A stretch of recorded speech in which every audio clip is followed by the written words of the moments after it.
What happened was in 1650 there was a Jesuit priest in Rome called Athanasius Kircher. And in that time he wrote this book called Misurgia Universalis. And it was sort of an encyclopedia of the time, for lack of a better term. And in it he described the wind harp. He made wind harps.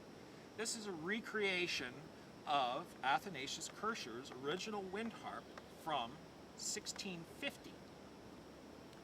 Now, Kircher also had a museum of curiosities in Rome, and he liked to trick people. He was kind of a little bit mischievous, and he put these wind harps in his chambers, and as part of his museum of curiosities, he would let it play.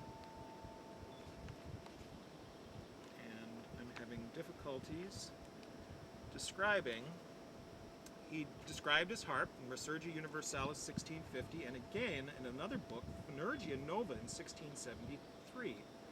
For Kircher himself, it was an instrument of natural magic, along with the speaking heads and echoing mirrors. In my museum, he wrote, it is listened to with great amusement and amazement. No one will ever suspect what kind of instrument it is, or by what hand or pump or artifice it creates its melodious sounds. This instrument will be so much more and worthy of wonder to the extent it is more hidden and concealed. It is told with pleasure by Kircher how he tricked the minister of the abbey, who sought in vain for what he thought must be an organ in Kircher's rooms. And yet Kircher's harp was more than just a practical joke. He discovered that it would play complicated melodies and chords, even when its 15 strings were tuned in unison. Moreover, he discovered that one and the same string is able to emit infinite diverse sounds, often at the same time. He equipped his harp with wooden doors and funneled the air directly over the strings. I got copies of the original Latin text, Misurgia Universalis, and I recreated this harp based on his work. Now, as you can see, as he states, to be placed outside of the apartment window. You can hear the harp singing now. What happens is that these wings grab the wind, and most harps, 80% of all harps throughout the centuries, have always been made to be placed in the opening of a building.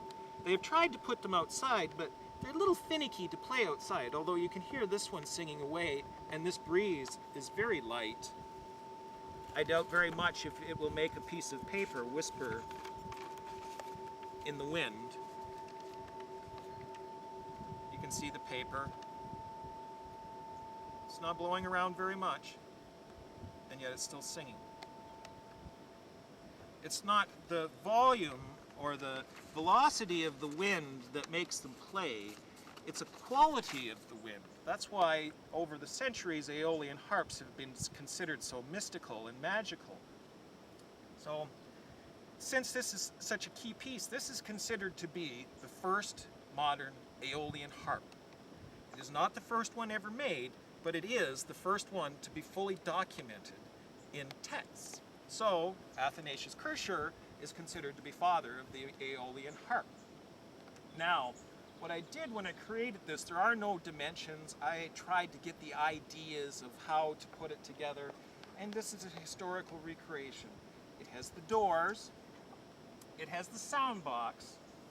As I wander around here, I'll work at taking the sound box off, and perhaps Raven here can kind of film somewhat around the harp and show a little bit of its construction.